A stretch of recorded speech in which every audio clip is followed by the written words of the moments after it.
4월 23일 말씀 묵상하겠습니다. 함께 기도하겠습니다.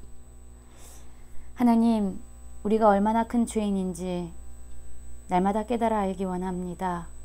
주가 마땅한 우리에게 한량없는 은혜를 베푸시고 우리를 구원하여 주신 하나님의 은혜에 감격함으로 주님 앞에서 순종의 삶을 살아가게 하여 주시옵소서. 하나님의 구원의 기쁨을 내 안에서뿐만 아니라 다른 사람에게도 전할 수 있는 그런 축복의 통로자들이 되게 하여 주시옵소서.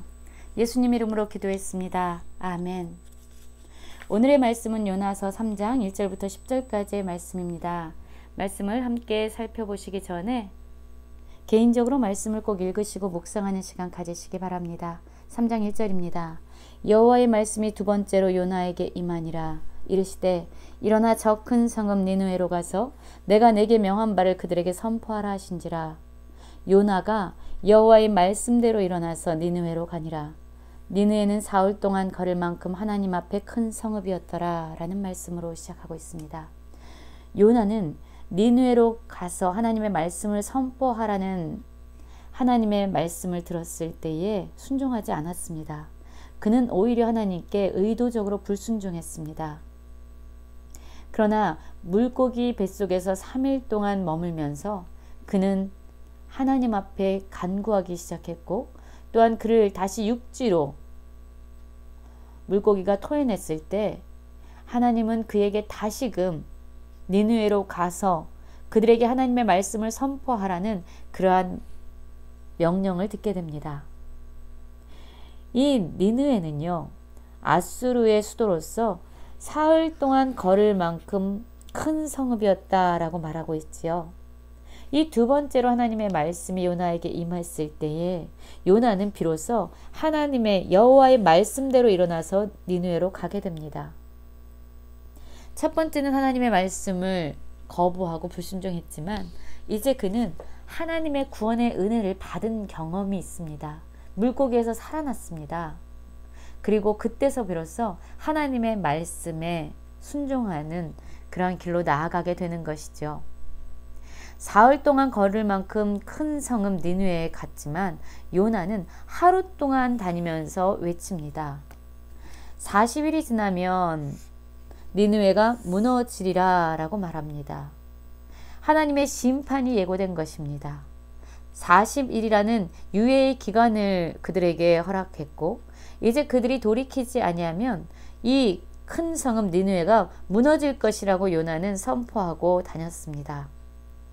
그런데 이 하루 동안의 외침이 니느웨 사람들에게 엄청난 변화를 가져오게 되죠.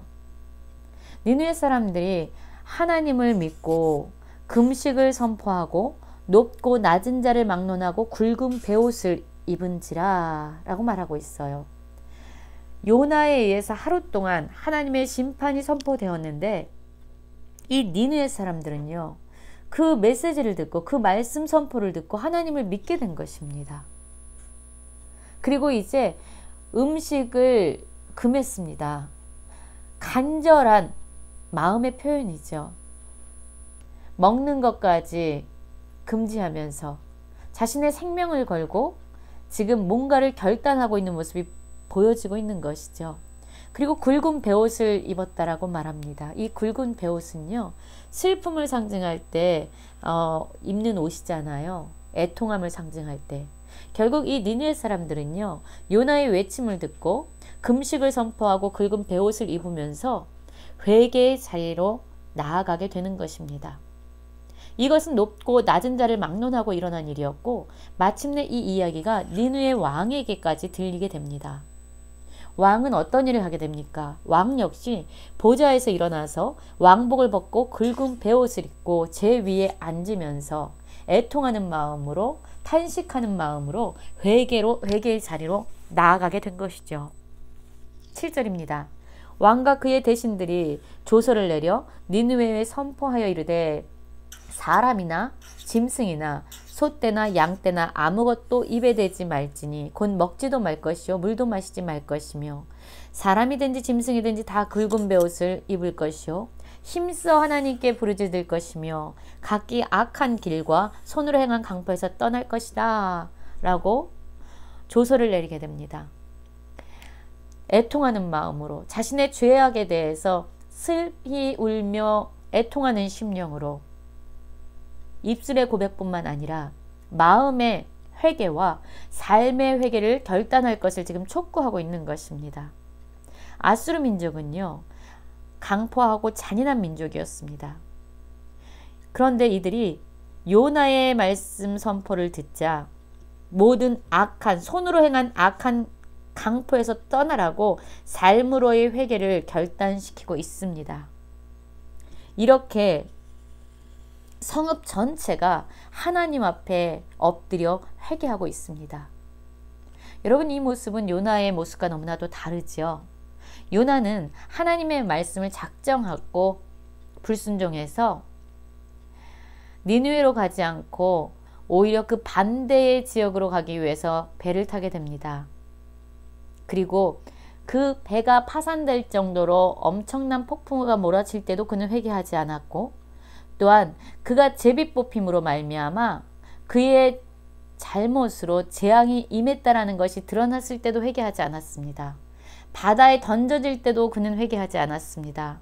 그런데 비로소 그는 물고기 뱃속에서 하나님을 기억하고 하나님께 부르짖는 기도를 했을 뿐입니다.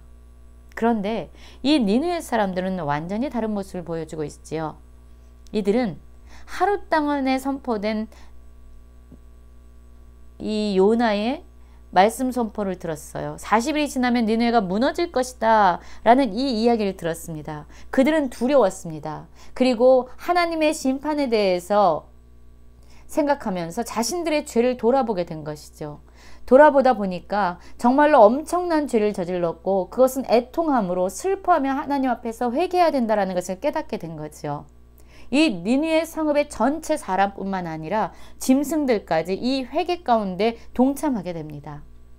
먹는 것도 금지하고 굵은 베옷을 입고, 그리고 입술과 마음과 삶의 회개가 지금 일어난 것입니다. 그때 하나님께서는 어떻게 반응하시냐면 9절입니다. 하나님이 뜻을 돌이키시고 그 진노를 그치사 우리가 멸망하지 않게 하시리라. 그렇지 않은 줄을 누가 알겠느냐 한지라. 이들이 이렇게 회개한 것은요, 혹시 40일이 지나면 이 니느웨를 무너뜨리라고 하셨지만 우리가 이렇게 회개하면서 하나님께 부르짖어 기도하면 하나님이 뜻을 돌이키시고 그 진노를 그치셔서 우리가 멸망당하지 않을 수 있지 않을까? 그것을 혹시 누가 알겠느냐? 그 하나님의 뜻을 누가 알겠느냐라고 그들은 생각하면서 이렇게 회개한 거예요. 그들의 소망대로, 그들의 기대대로 하나님은 그들이 행한 것, 곧 그 악한 길에서 돌이켜 떠난 것을 보셨습니다.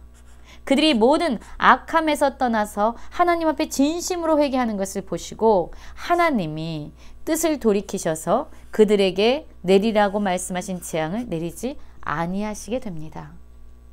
여러분, 하나님께서 심판을 선포하시는 목적은 그들을 멸망시키기로 작정했기 때문이 아니었습니다. 하나님이 심판을 선포하시는 이유는 그들을 돌이키게 하여서 그들의 죄로부터 떠나는 참된 회개를 함으로 말미암아 그들에게 구원을 주시고자 하는 하나님의 사랑의 마음이 있었던 것이죠. 요나가 정말로 자신의 죄에 대해서 깨닫게 되고 죽어 마땅한 나를 하나님께서 구원하신 것, 그것이 얼마나 감사한 일인가를 정말로 그가 가슴 깊이 깨달았다면 그 역시 니느웨 사람들, 죽어 마땅한 죄를 지었지만 그들 역시 하나님의 구원의 은혜와 사랑이 필요한 사람들이라는 것을 그도 인정했을 것입니다.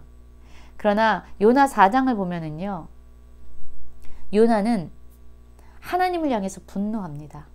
니느웨 사람들을 멸망시키지 않고 그들을 용서하신 하나님의 크신 사랑에 대해서 분노하면서 왜 저들을 심판하지 아니하시고 용서하시냐고 하나님을 향해 원망을 쏟아내게 되지요. 그러나 요나가 정말로 자신이 얼마나 큰 죄인인지를 깨달았다면, 죽어 마땅한 자신에게 부어주신 하나님의 사랑과 은혜를 깨달았다면 그는 하나님 앞에 불만이나 원망을 토로할 수는 없었을 것입니다.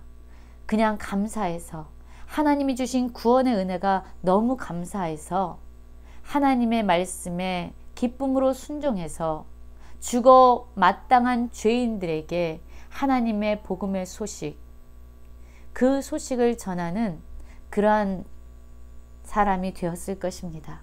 우리는 어떠합니까? 우리는 우리의 죄에 대해서 정말로 가슴 절절히 깨닫고 있습니까? 죽어 마땅한 우리에게 부어주신 하나님의 구원의 은혜가 얼마나 크고 놀라운 것인지 우리는 날마다 감사함으로 살아가고 있습니까?